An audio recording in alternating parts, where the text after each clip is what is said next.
Good afternoon and welcome to the noon edition of the NBA Betting Show. With me, as always, Mike Lockey, Matt Meiselman. Matt, we have a potential Harden All-Star snub eruption game tonight with some All-Star guards on Spurs guarding him. What are we looking at in that game? Who's playing? Have we heard of any of these guys? What are we looking at? Yeah, we've got a pretty weird day, so there's a lot going on. I think we will start there. We'll start with today first. There are some things that happened yesterday that are both learning experience, and I think they're both learning experiences and then just like a course change of how a lot of what we're doing works. Like, I think injury reporting has fundamentally shifted over the last week or so, and I think there's a lot for us to iron out. So we're going to start with today, but I don't think we're going to spend too much time on today. There's not too many scenarios, so we're going to try to do the Sixers Spurs game first, but I just want to caution us not to go too crazy with this one because there's so much to get to. So the Spurs are playing the Sixers. Trey Jones, who is the Spurs' best player, is out. And as of now, we're expecting the Sixers to be fully healthy. So we actually have value on the Philly side as pretty big road favorites. I have no idea who the Spurs starting point guard is going to be tonight because they don't really have a backup. Like Josh Richardson or Stanley Johnson might be the point guard. So weird stuff going on there. But on the Philly side, we have a questionable Joel Embiid who has been questionable for the last, I want to say, 5 games. The only one he sat is the one where it was injury management in Sacramento. But all the ones where it's been this foot soreness thing, he's played through all of them. This is a bit different, though, because we're in San Antonio. They certainly don't need him to win. And James Harden didn't make the All-Star game yesterday. So my hunch is that whether Embiid plays or not, Harden is going to care just a little bit more than normal. And I think it makes for a bit of an interesting situation. Am I crazy to think that this is relevant for Harden at all? Or should we just be ignoring this? I don't think. I have to look and see the roster. Who is are national media guys saying he's snubbed? Is anybody really thinking? Yeah. Especially because Julius Randle. Well, I guess it's a different position, but who is the guard who made it? Who people have had them? I mean, Trae Young was snubbed. I guess he hasn't had a great season. Well, I guess what it really was is Embiid tweeted, or maybe it was on Instagram, the disrespect, and Harden also. They are posting about it. Embiid had a Twitter message that said, at NBA, you have some explaining to do, or something like that. And Harden posted something also. So I don't know what the overall consensus of media people is, but they care, or at least they're pretending to care. Yeah, I'm with you. My take is, in a game where he might be playing a third, I'm looking at this roster to see who potentially could be playing point guard tonight for the Spurs. Tonight maybe is a great spot for him to do a revenge game because he can actually get by people. Mm-hmm. If they were playing a good team, I don't know. As a Sixers fan, Harden's having a good season. He's not the Harden of old. As long as you go into it understanding that he's still a very effective all-star fringe player at point guard that's better than anything that we've had there in a long time at the point guard spot. So, I don't know. I have a pretty good sense of Embiid. Last week we knew that was going to be he was going to get big numbers. Tonight, I'm going to add something here. Yeah. And Matt mentioned this to me offline, and I actually think it's pretty sharp. So Matt, you bet a parlay already of Embiid under points and Harden over points. And there's a couple things going on with that. One, if they both end up playing, then so be it. But there's the upside built in where Embiid is questionable still. If Embiid is ruled out and that leg of the parlay is a push, then you have this Harden bet that's fantastic as an upside play. So it's one of those that it's a possible narrative, but it's also there's just some realistic outcomes as well. That's really sharp. I like that. And then the other thing is, especially, a lot of times we talk about these bets where there's, as we're waiting for injury news, it's if it's break even or better, it's, but then has the upside of being great. Those are good bets. there is probably something. I don't know what percentage, but there's something. If they do both play, I could see, again, Embiid's the petty one here. I could see Embiid's like wanting to keep feeding Harden and Harden have a big night just so he can prove himself as the good teammate and he can prove himself as the guy who's fighting against the NBA. So there's a little bit, I'm not saying you would bet it because of that, but it's one more thing that might make, even if they do both play, I could see Embiid deferring to Harden more tonight. Yeah, it's pretty unlikely for Embiid and Harden to both hit the over in a game where the Sixers are favored by this much, because if they both have great scoring games, they're probably both not playing in the fourth quarter. So there is a negative correlation between these two players. So this is going to be priced. What were the odds? It was like plus 250 something at FanDuel, so it's not priced for much correlation. So one, you would want to check what is the price. That's obviously relevant. The numbers I was looking at were Harden over 21.5, which I think is basically a fair line if Embiid plays, and then Embiid under 33.5, which is basically his fair line. So even if both guys are in, you have a negative correlation there, which gives you additional, like, it might be a plus EV bet already for getting the entire All-Star narrative, but then you have the potential narrative where maybe Harden does shoot a bit more in this game. But then if Embiid decides to sit tonight, which this is certainly a game he can take off. Like, they got to win in Orlando. This is San Antonio. He did play the Orlando ones, but it's definitely on the table. Yeah, and then also, given the matchups tonight, the Spurs have two good defensive players, Trey Jones and Jakob Poeltl. Trey Jones is out. So Embiid is a tougher matchup than Harden does individually, because Poeltl actually can defend. Harden's got, there's no one, he's going to be guarded by some combination of Stanley Johnson, Josh Richardson, Blake Wesley, it's Malachi Josh Brogdon. Richardson's a pretty solid defender, right? Maybe not anymore. All right, fair enough. He's not as good as Trey Jones. He's not horrible. Maybe Doug McDermott ends up on Harden for some of the game. There'd be a lot of upside. That would be the best thing possible. That would be the best. So I'm not saying go crazy with this one. What I'm personally doing for this whole game, to summarize it, if Harden and Embiid are both in, the Sixers are a bet at -10. Not a huge one, but I think there is value because I think Trey Jones is undervalued by the market. He is very important for the Spurs. So if I don't think even though I think Embiid is likely to play, I think you wait for Embiid confirmation before making a Sixers spread bet. Then for the props, I'm just doing a small bet on this parlay of Harden over with Embiid under. If Embiid is out, that leg just gets voided, and then you just have a straight bet left on a Harden over, which would be certainly good for getting in everything involving narratives. It would certainly be good on its own merit just because Embiid is not there. Harden's usage goes up if Embiid isn't playing. And then if we do get the news, I'm just going to try to bet more on Harden, if you can time it. Harden's points prop probably goes from 21.5 to 24.5 if Embiid is ruled out. So if we get news on Embiid and you're ready, Harden props, Harris props, Maxey props, all of them in general would be mildly plus EV, but I think Harden specifically today, I would skew more towards him than I would in a normal situation. Generally, I look to Tobias Harris the most if Embiid isn't playing, but I think because of what we just talked about, I'd lean a little bit more on James Harden because of the matchup, and then also because he may just want to shoot a little bit more today. But I think all props on all of those guys at current numbers look pretty good. It's 15.5 points for Tobias Harris. We haven't seen a Maxey prop yet, or I haven't seen one, but 19 or 20 points for him. The over would look good for him too if Embiid is not playing. So it's kind of a wait and see, but for now, I think a small bet on this Harden over Embiid under parlay, depending what site, you want it to be at I know how the US books work where they would just void the leg of the player who's out. But not every site works like that, so it kind of depends what site. But FanDuel and DraftKings work that way, so you should be fine with those two. But Bovada works that way as well. Okay. What's the point line that you got at FanDuel for Embiid? 21.5 and 33.5. Okay. All right, it's the same thing on Bovada. It's plus 259 for that.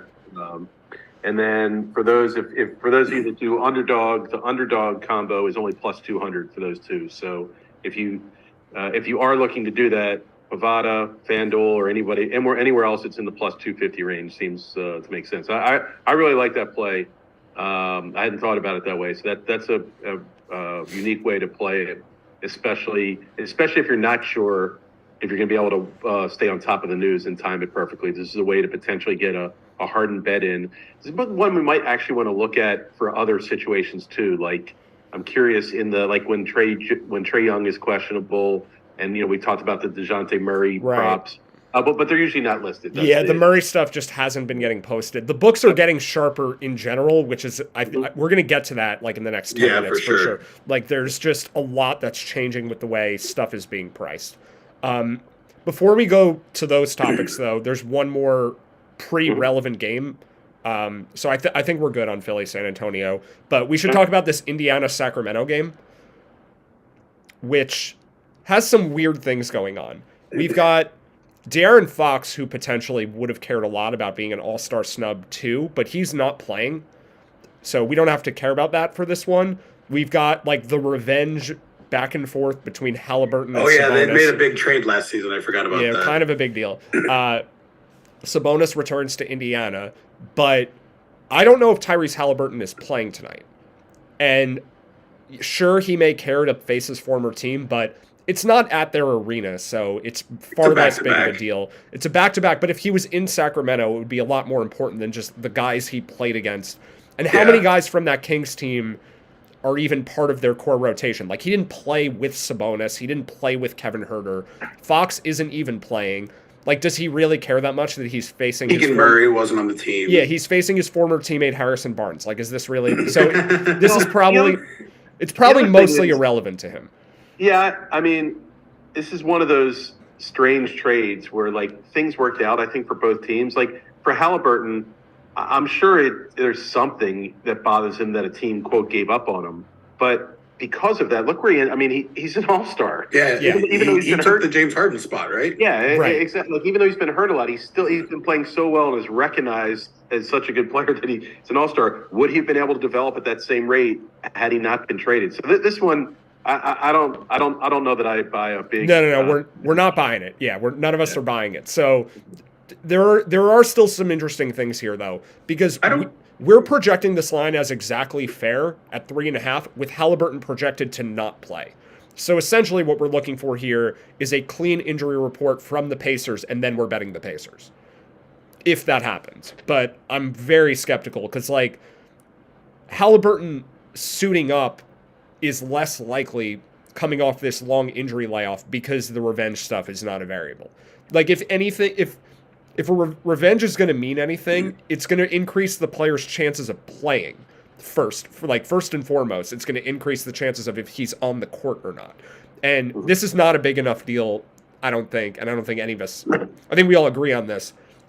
It's not a big enough deal that they would put that as the priority over the fact that he was out for a while. The coaches don't care about last night. No, they probably aren't going to. I think it's 60-40 he's out. I think that's pretty fair. So if he plays, though, we have this line projected at about pick 'em, maybe Kings -0.5, and the line currently is 3.5. So it's a 1-unit bet roughly if Haliburton's in, and also if Turner's in. It's Haliburton, it's Turner, and Nesmith sort of. It's really those two guys though. We can bet it if Nembhard or Nesmith or even Buddy Hield. If they're out, that's okay. Those guys are all worth about half a point. But Haliburton and Turner are the two key ones. As long as those two players are in, we have a Pacers bet. We just have to wait. The total, though, the total is interesting because it's already come down 5 or 7 points, depending what site you're looking at, because De'Aaron Fox got ruled out. My guess is we're looking at something like a midpoint on the total for Haliburton. And because of that, we probably are not going to have enough value to bet it one way or the other. But I would at least pay attention to the total if we get news. If it's 235.5 right now and Haliburton gets ruled out, we may see something where one book goes to 230. And if you can still pick off the 235.5 after seeing what the market does, maybe you just use that as evidence and grab the under. But I don't really know how much of Haliburton is priced into the total right now. I'm guessing it's mostly priced in, though, given where the spread is. I have a quick thing I want to bring up with this Indiana team. So the other day, Miles Turner signed an extension. He got, I believe, a 2-year deal, pretty good money from what I saw. Did you watch that press conference at all? I saw the tweets, like the written version of the press conference, basically. I happened to be driving, so I happened to just throw it on and listen to it. It was a little bit interesting to me that one of the reporters asked, is kind of like, hey, coach, I don't want to bring up, an awkward topic, but help us as writers write this correctly. Does this mean he's off the trade block? Does this mean they started with that? And he like interrupted the coach and was like, I'm staying. And it was like, to me, it was like a really telling thing, kind of like he was just overjoyed to be there and like so happy. Maybe this extension means a lot to him. I'm sure it does. But I was a little bit surprised that it just unfolded that way. So, we talked a lot about the trade deadline coming up. It's a week away, roughly. I was a little surprised about how that's unfolding. I get that they're doing well, but did you have any thoughts on that overall? It's somewhat off topic, but I think it's somewhat relevant for tonight. Honestly, I'm not sure what to make of it. I might just be reading too much into it. What else is the player going to say, I guess? But right. He didn't need to interrupt the coach to do that. Didn't. Like, he really, it was truly from his heart. So I do think I thought that was noteworthy. In the short run, I do think it means he's going to care more to be on the court. Like, now that he has gotten that commitment from the team, he probably wants to prove that he deserves it to some extent. I think in the middle of the season, the player's less likely to just be like, all right, I got my money, now I'm going to coast. I think it's more likely that when the player thinks the organization isn't backing him, he would coast. For tonight, though, it's a good reminder of him in general because he has the opposite effect on a total to Haliburton. So I actually think if Haliburton's in and Turner's out, the over could look pretty good, even with Fox out. Because this game opened with a total in the 240s. So if we need those guys to have the opposite thing happen because Haliburton and Turner cancel out on the total. The other thing is if they're both out and the Kings, and you can still get a Kings -3, that's going to look kind of good too. So a lot of moving parts to that game. Is Turner questionable? And just no, neither player is questionable. It's just back-to-back, they could be out. Yeah, we don't know. So I think we can use this to go back to yesterday. There's a couple more things about today that are relevant, but we're kind of hinting at this idea of the market a lot. We were just doing it now. How much of Haliburton is being priced into the market? And I want to clarify something which may seem obvious to you guys. Maybe it'll seem obvious to some listeners also. The market is not some omniscient person who is deciding if, what the probability of a player being in or out is or what the line should be. It's basically, I think the better way to say it, the market is like a weighted average of everything that's out there. So bettors that have either more money down or just a higher reputation, like a better reputation as winning bettors, like sharp bettors, their bets are weighted more heavily into moving lines. And the average person, their bets, they're weighted too, but in the aggregate. It takes a lot of regular people to bet something to move a line.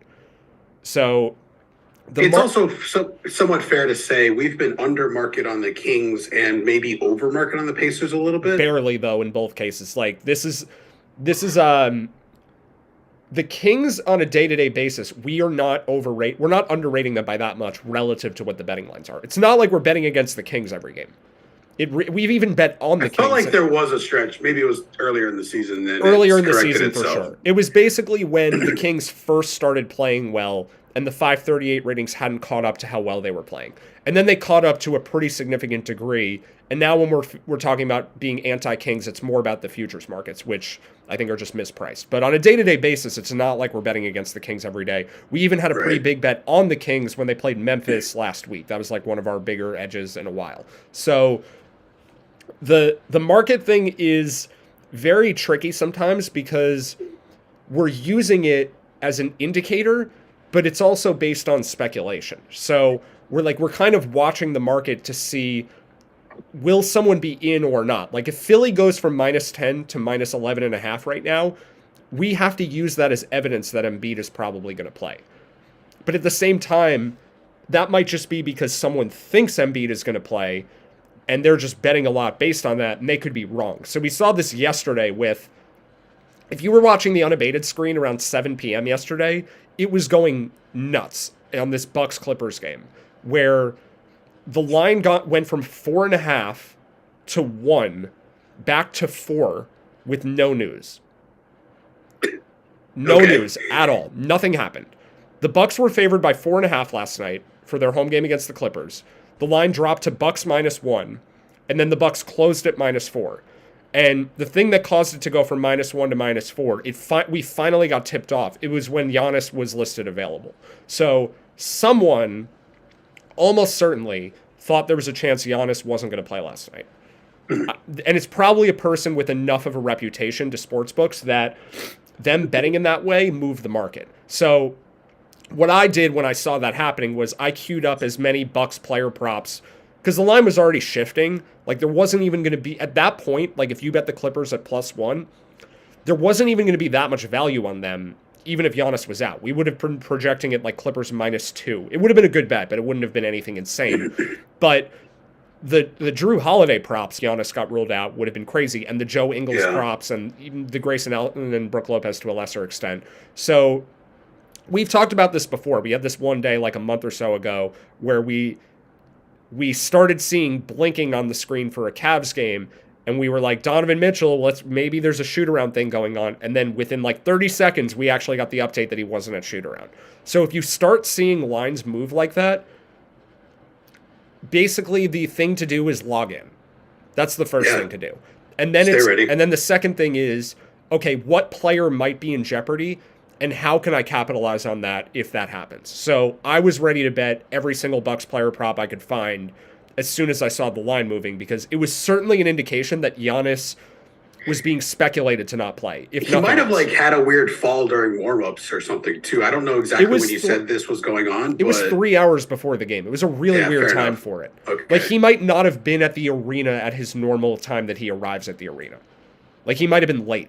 Maybe he got stuck. He's probably picking up a bag of Skittles. He was either getting Skittles, he was stuck in traffic, he had to make a phone call. Like, something really stupid might have been going on. And it caused the market to move by 3.5. It's fun to speculate on it. Yeah. Well, I'm remembering the story from his rookie year. Do you guys hear about the game when he realized he didn't have any money to get a cab or anything, so he walked to the stadium? He walked 6 miles to the arena, seriously? right? Somebody saw him and to pick him up and drive him. He sent all his whatever check he got. He sent home to his parents, and then he didn't have enough money for an Uber or something. Yeah.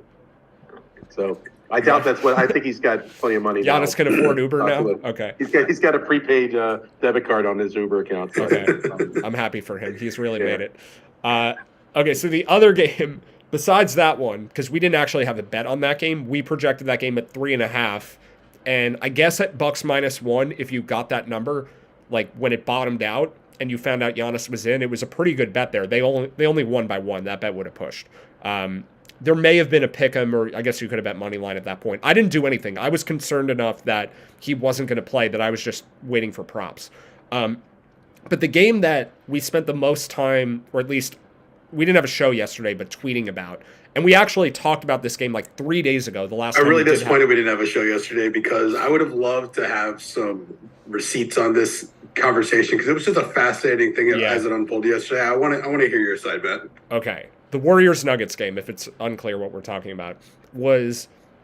I tweeted that it was the biggest injury news upset of the season. I think for sure it was. Like, I thought there was a 99% chance Steph Curry was out. I watched the Warriors-Wolves game the other night, so Wednesday. It went to overtime. Curry was, like, throwing up air balls. He couldn't make a shot, like, down the stretch. He was absolutely gassed in a way that I've probably never have seen before. And he played 5 extra minutes because they went to overtime. And they lost the game, but Steve Kerr told us something a few weeks ago that I thought was very important, which is that we're not going to care about our record when we determine rest games. We're only going to care about the health of our players. And I thought it was very telling at the time, too. Turns out it's not so telling. It was more that we're not going to use our record to decide rest games or something along those lines. Yeah, it was. But clearly they did in this case, because I think if they had won that game in overtime, they would have treated it differently. And in general, we do care about that. I'm pretty confident that on average, If a team wins the night before, it makes their chances of resting players the next night more likely. Coming off of a win increases rest probability. So the Warriors had said the opposite, but it turns out they're just like everybody else. Because Curry, we got a tweet from Underdog at 2:15 a.m. that their starters were unlikely to play on Wednesday night for Thursday's game. And by that time, I guess I'll backtrack a bit. The line had already opened pricing in the rest game to a significant degree before we even knew anything. Like Denver opened at -9.5 versus Golden State before any update had happened. And this is a new development. Like that line was already a midpoint for Curry and Draymond and maybe Wiggins and Clay before anything had occurred. And we normally get that kind of line significantly lower. But I think the books are now much, much more aware of potential rest games. Maybe it's just the Warriors, maybe it's other teams. Although we've seen this with Kawhi Leonard, like he'll be priced out by the market ahead of time. But this isn't just like speculation from bettors and it moves the line.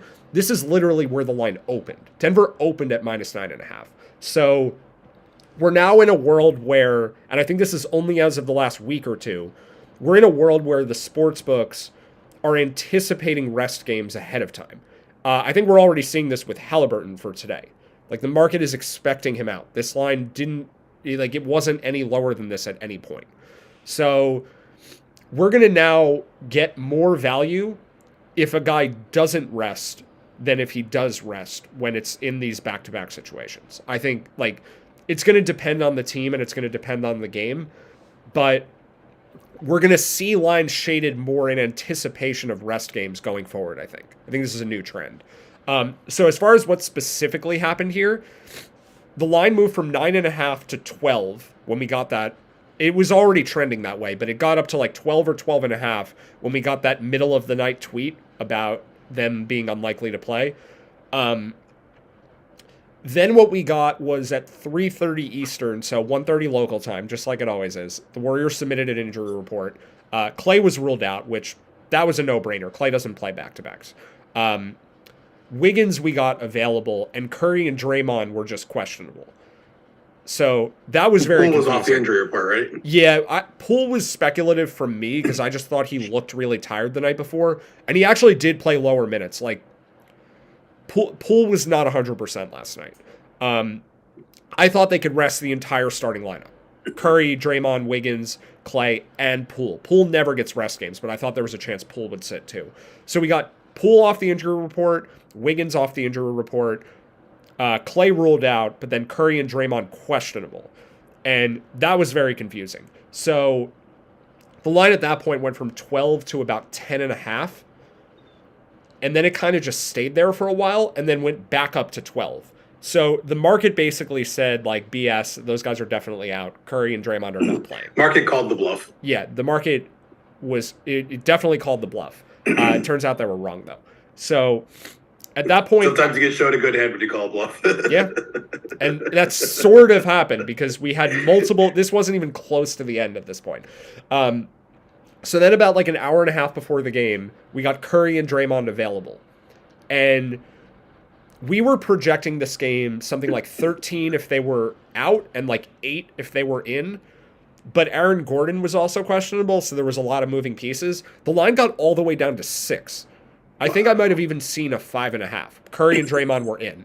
And then soon after that, Gordon got ruled out. So it was basically no bet for us at that point. And then something like 1 minute before the game, they just scratched Draymond. So legendary. Denver wound up being a bet for me at -6 because of the Draymond update at the very end. It took the whole day of waiting to then finally bet Denver at -6 at the end. And then they blew them out because, I don't know, the results didn't line up with, we projected -9 with no Draymond. I have no idea, honestly, how, like, even for me, this was extremely difficult to bet this game, to stay attentive the entire day and follow every single one of these updates and then have all the information happen just like a second before tip-off. It was so much. For the average person who isn't me, like, I almost want to recommend that people just don't bet these games. These kinds of games. Where there's so many moving parts. Like, if you bet Denver early and then you're... I want to stop you there real quick. Okay. We teach process. Yeah. This game was an incredible learning experience. We obviously don't hand out picks willy-nilly. We discuss our picks. We justify them. We explain them. I absolutely think that this was an expert mode game. Yeah, this was the hardest game of the season, pretty much. And that's just going to happen sometimes. Look, every puzzle is a little bit different, and every single game is a puzzle that we're trying to solve. There's going to be some complications. 5 years ago, this was way worse. They used to rule people out 5 minutes before tip-off all the time, like on the regular. So, the teams they're doing it a little differently. It's it has been a little bit of smooth sailing for a little while, but I think this was just an expert mode game that you just have to be prepared that sometimes it gets off the rails like this. Yeah. I guess, yeah. I mean, you're definitely right that this was like, but I still think that means that, like, I would caution against betting early if you're in a position where you have downside. That's kind of what I'm saying. Like, all of that is fair, but my recommendation the night before would be just take Denver -9.5 because it opened, and I'm almost positive that the Warriors are going to sit their starting lineup. And if they had, it would have been a great bet. But there's this small chance now. You were 99% sure Curry was out. Sometimes the 1%ers come in, right? This might have been the once per 2 seasons that this type of thing happens. Yeah, Curry might have just been really mad that they had lost the night before. And he's like, I'm playing. I don't care. Yeah, he might have broken stuff in the locker room or something the night before. It was just like, screw it. I'm gonna keep pushing on because look, they're not an incredibly winning team right now. They are closer to 500 than otherwise, if I remember right. And that probably doesn't sit well for them. Yeah. So that's, I see a lot of ways that look, they're still humans and there's still a range of outcomes in every situation. We can make all the assumptions we want, but at the end of the day, the teams have to make the best decisions for themselves. And that's going to sometimes come down to the last minute. But overall, I do think we're in like a transition mode right now, where for the last year or so up to about a month ago, I felt personally like I had a way better grasp on injury designations and what they meant than the market did and what the sportsbooks did. Really, the sportsbooks, not the market. Like, I felt like my understanding of coach speak and injury labels and all of that was far outpacing what sportsbooks understand. I think that gap is narrowing temporarily. I do think we're going to find a way to have an additional edge soon, but there's we're in like a period of turmoil because 2 things are happening. One is the sports books are catching up, like I alluded to, where they know ahead of time that rest is on the table. They used to not know that. They used to just be entirely oblivious to that. They seem to know it now. And then the other thing that's happening is the injury labels themselves are so vague and they're so non-actionable that we're going to need to find a way to get a better understanding of what they mean going forward. I think that will happen. Like, I'm paying close enough attention every day to sort of read the tea leaves, but it used to be pretty clear what the coaches meant and what the teams meant by certain things, and it's becoming a lot cloudier. So just to give a counterexample of where we are getting better is game time decision now for a player. If we basically find out the guy is going to warm up, that's like an almost, and depending how they say it, it's almost a guarantee that that guy is in. Like, LeBron will go through warm-ups and we'll see how he feels after warm-ups. And same for Embiid. That's just a fancy way of saying he's old, right? Yeah, it's a fancy way of saying, we're not going to tell you for sure he's in until we know he didn't re-injure himself in warm-ups. Yeah, it's like... But I think we're now entering a time where the specific language used by the team is becoming increasingly important because the labels themselves are losing meaning. So I think it's getting more challenging, but being able to pay closer attention is going to lead to more positive outcomes because of that. So to remind people how I try to do this, I have the tweet deck set up. If you don't know what that means, it's a feature within Twitter. It's tweetdeck.twitter.com, and it's a version of Twitter where you see everything chronologically from everyone you follow if you have it open. Did the recent Twitter APIs mess with that? I don't think so.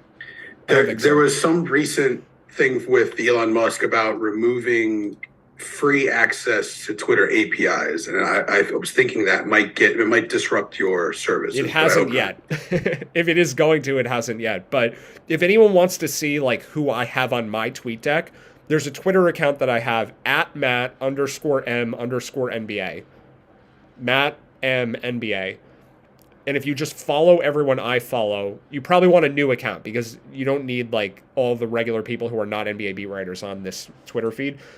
This account that I have, every single person I follow is someone who potentially could have actionable information about NBA players. And so if you just follow everyone I follow and put on the tweet deck, you can see the same feed that I'm seeing. And the reason this is helpful is because you will get the beat writer who gives you the exact language that the coach used. And then you'll get a tweet from Underdog that says Joel Embiid game time decision, but that tells you nothing if you don't know how it was phrased by Doc Rivers. This is the reason it's so different now, because for me in the past, I would just have Underdog notifications on, or Fantasy Labs when it was Fantasy Labs, and I would just bet based off whatever they said. And I would basically treat a game time decision as 50-50. And now it's so variable what that means that you kind of need to know the specific wording that was used from the team or from the coach. So that's what the tweet deck is for. Overall, like, it's a more challenging process to bet the NBA, but it's still just as winnable. You just need to have more attention devoted to it. I don't think you need to have too much, though, because that's why we're doing this. Like, someone can just listen to what we say, and you're 90% of the way there. But you're not 100% of the way there. Like, if you're going to beat NBA spreads, you have to be able to follow this somewhat. Like, some amount of work is required.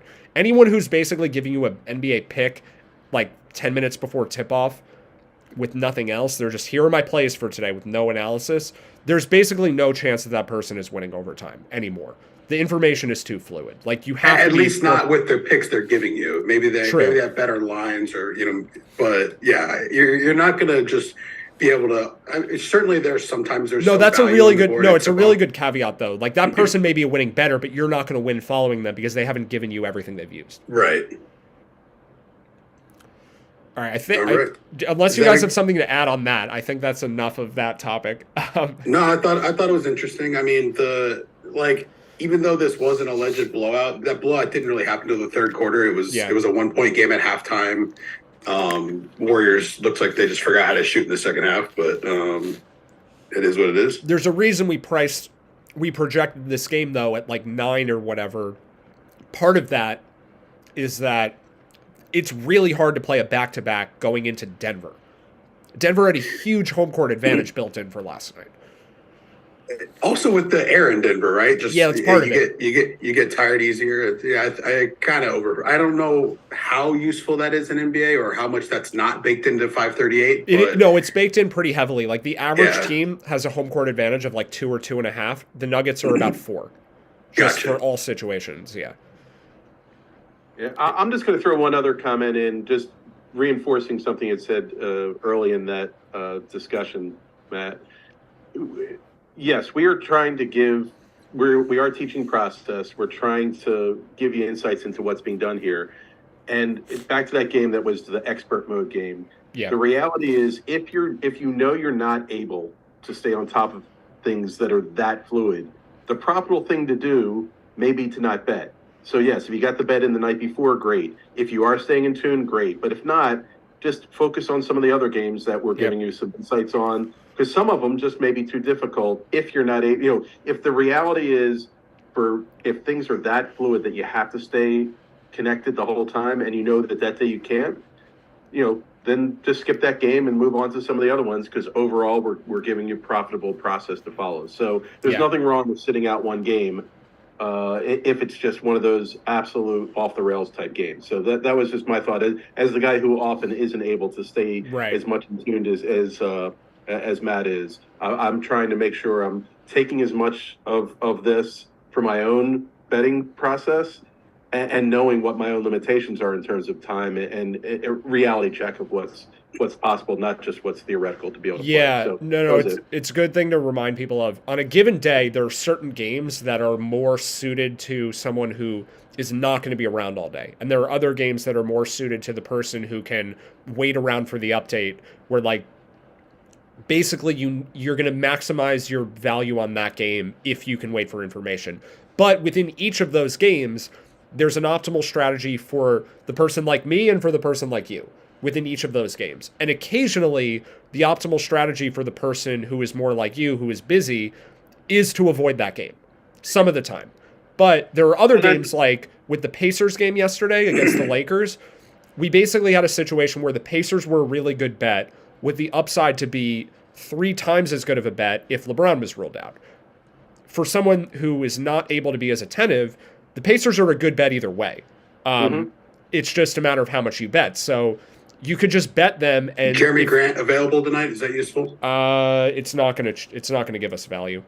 Okay, here, I'll just go back. Yeah, and that's where I'm just kind of much. pointing out that on some of these games, we are giving things that say, hey, you can do this now, and then just check again, close the game time, and either hedge if need be, or like these are like the Trae Young questionable games where it's probably a good play to bet. Like we had one a few days ago where it made sense to bet the under early in the day, and you can always hedge out if you need to. Right. There are plenty of those that are those good with the potential to be great bets that you can focus on those if you just don't have the time for the ones that are that out of whack. But anyway, I think we've covered that. Right. That Warriors Nuggets game was just an anomaly where like a person without time to like parse everything the whole day, that just would have been one game to avoid. But those are the last rare. thing that I'll add on That's that. uncommon. Obviously, I agree with you guys. We don't need to bet every game. And my response to Matt was basically saying, I'm not like, if I had more time yesterday, I would have been afraid. I don't want people to be afraid of heavy news games because generally that's where our biggest hedges come from. But obviously, you have to put in the right amount of dedication to do that. So I agree with your guys' points, and I definitely do not suggest betting everything just to try to get action. So good points and good clarifications. Okay, so I think there was a good job tying all of this up. We do have a couple. Do you want any other recaps?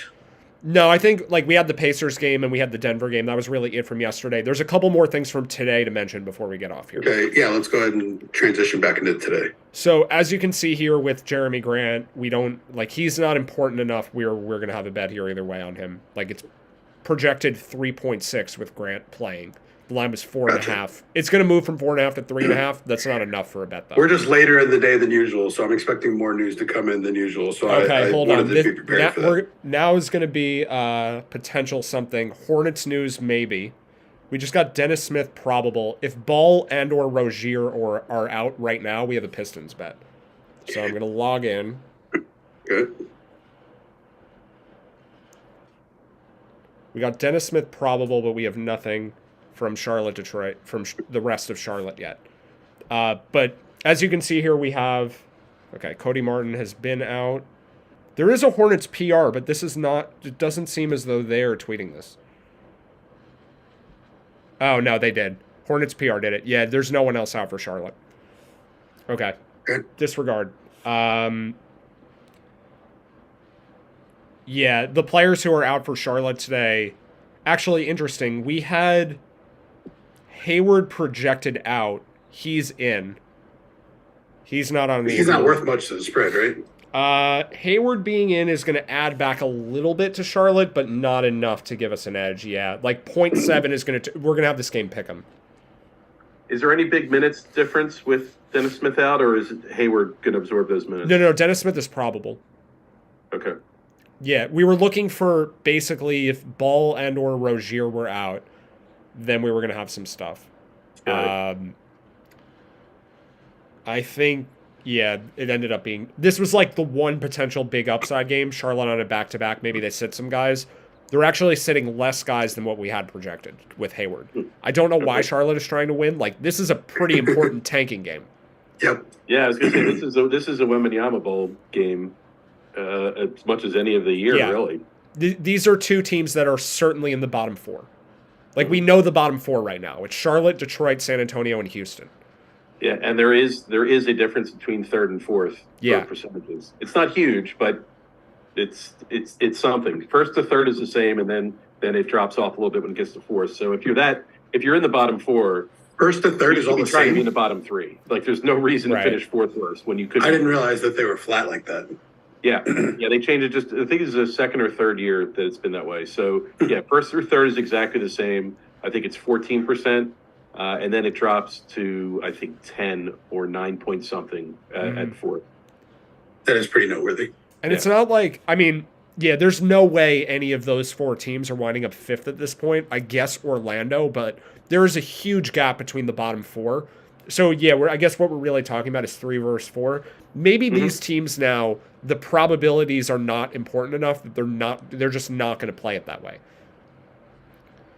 Like if the difference between 1, 2, 3, and 4 is so small, then they may just not worry about it. In a normal year, I'd say yes, but since Wembanyama is the prize, I think the difference between 14% and 9.something% is, it's probably a title or two. Yeah. All right. So I guess we should keep an eye on for a later in the day downgrade for Charlotte players. Yeah.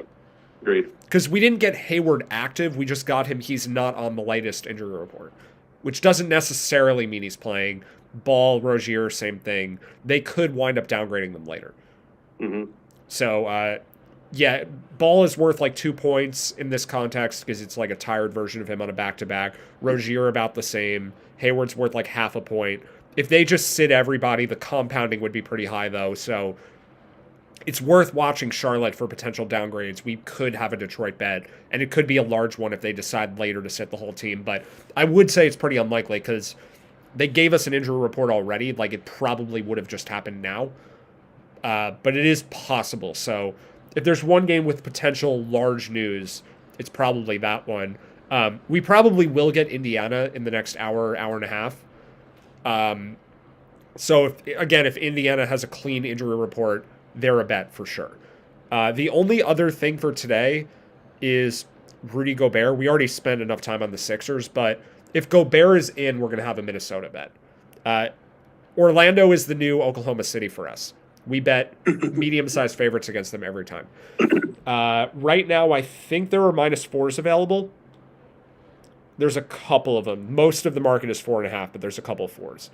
So Minnesota at -4 looks good if Gobert plays, but Gobert's streak of being questionable and then playing actually was broken last game. He sat against the Warriors. He did sat recently. Yeah, so he might be out. We have to wait for confirmation on him. But if he goes through shoot around today, I think if we get I have a question about that matchup. When Gobert was quote unquote getting run off the floor in the playoffs, wasn't it against Golden State? That was against Dallas. It was against Dallas, okay. Yeah. I was wondering if that was just a rest him for a matchup thing. It was Golden State too. There's been numerous teams that have at different years rendered him non-playable. Orlando is the exact opposite of that team, by the way. Their entire team is bigs. All right, fair enough. Yeah. No, I was just trying to make a point. Markelle Fultz is actually starting to play pretty well. Fine, but they're still going to have 3 big men on the court at all times. Sure. Yes. Yeah, I guess the point I was trying to make. It's not that they don't have any guards. That Golden State game just as a strategy component more than other things. Yeah. Yeah, most of that playing guys off the floor that comes into play in the playoffs anyway. Yeah. When it's micro strategy time. For sure. I think that's everything for today. We do have a couple interesting scenarios for tomorrow to just call out quickly. We'll have a show tomorrow, right? You guys are available. Yep, I'm available. Okay. There are some lines already up. We're probably going to be looking at Brooklyn potentially if there's a Porzingis or a Beal rest game. So we'll see how tonight's game goes. Like, the Wizards play overtime, something to watch. That -3 looks like a small edge for Brooklyn. Probably not enough to bet right now, but if we got Porzingis or Beal not playing tomorrow, then it would become a bet. I'm pretty sure Simmons was already downgraded to out. Yeah. This line would be probably around 5 if Simmons were in, but he's already out. Yeah, that's true. And could LeBron sit tomorrow? Probably not, but I think it's worth being ready for that update. The Pelicans are going to be a semi-decent bet. I think that is a Pelicans +1 or a -1? Looks like -1 to me. Well, one of the teams is -1, but it's right in the middle. Oh, yeah. Good point. I'm just going to check that quickly. If they're +1, I would bet it now. Yeah, the Lakers are actually favored in New Orleans. The Pelicans are on a 10-game losing streak. That's right. But they are a much better team than how they've played recently. So this is a bet we're going to like even if Davis and LeBron are both in. There's a small chance LeBron is out for this game. He's been dealing with an ankle injury for a lot of the season. And he's going for the record. He wants to break it at home. I get all of that. But if he's hurt enough, he won't play. Like, he doesn't want to ruin his season over. He can break the record in Golden State, and it would still be cool, even if he doesn't do it in front of his home fans. So I think watching for that. I think LeBron will play tomorrow, but he might not. And this is a good number for New Orleans anyway. We're going to be projecting this game to like Pelicans -2 or something, even with LeBron in. Watch out for that LeBron skyhook, for the record, just saying. Yeah, well, I mean, he's probably going to win it on a 2-pointer anyway, but it might be a skyhook. If you can bet specifically what kind of shot it is, that'll be a thing. If that market comes up, if hook shot is one of the options, we'll talk about it for sure. 2-point jump shot, it counts, right? Yeah, it's just, like, most of his shots are that anyway. Cool. You have to lay odds on that. And then one other thing for tomorrow, Portland is playing in Chicago, and it's the second leg of a back-to-back there. There's two major potential rest games tomorrow. We have Portland and Chicago. Nurkic is already out through the All-Star break. There's a significant potential for compounding if other Blazers are out. And Lillard could get a game off. I mean, they're in the middle of a road trip. We'll see. It's going to depend how. Are we really going to get Vooch against Eubanks? Is that what I'm expecting there? Yeah, that's going to happen. Eubanks is the starting center now. Yeah, I'm saying that's the matchup, right? That's not the kind of matchup though that Vooch thrives in though. Like the Vooch matchup where he just dominates is a small guy. Eubanks is slow and he's bad, but at least he has size. I consider him soft, but maybe that's just no, it's a height thing for Vucevic, though. That's the matchup that sells tickets right there. But when we're looking at Vucevic props, like to bet that kind of thing, it's when he's facing a guy who he has like a 4-inch height advantage on. Vucevic is like as good as anyone at taking advantage when a guy is short. So, yeah, this is not that. But it's still, Eubanks is bad, so it's just good for the Bulls across the board. But I will tweet something based on what I think the opening line is or should be or anything around this game. The other one is Atlanta with Trae Young. We may get another rest game for him. So the Hawks are in Utah tonight, Denver tomorrow. It sets up pretty well for, depending how tonight's game goes. They just played in Phoenix. They played in Portland 2 nights before that. I think we talked about this earlier in the week. Atlanta is in a brutal part of the schedule.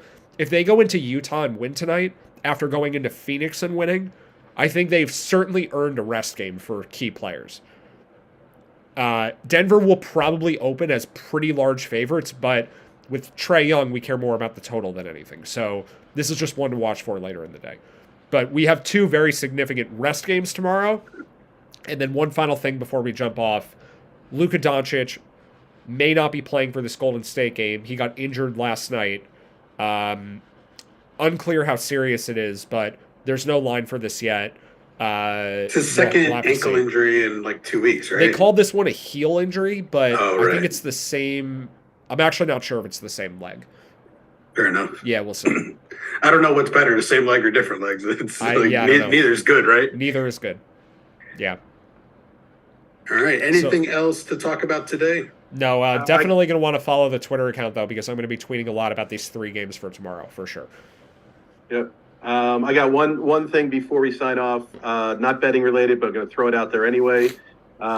Any Philadelphia basketball fans out there, special thing at the Spurs-Sixers game tonight San Antonio. West Philadelphia's own Gene Banks being honored at that game. If you don't know Gene Banks, 79-2 record at West Philadelphia High School, 2 city championships, a member of the first McDonald's All-American team ever, along with Magic Johnson. Went to Duke, took him to the finals, NCAA finals his freshman year, played with MJ, MJ's rookie season in Chicago. played a few seasons in Chicago and San Antonio, so he's getting honored there. Very cool thing. And then the reason why I'm such a big Gene Banks fan, his high school coach was my dad. So shout out Gene. Have a great time in San Antonio. Sixers and Philly fans, watch for that honor. And then back to much more important things of betting spreads. We will be back tomorrow, regular time, 10:15. Good luck us tonight, and we'll see y'all tomorrow.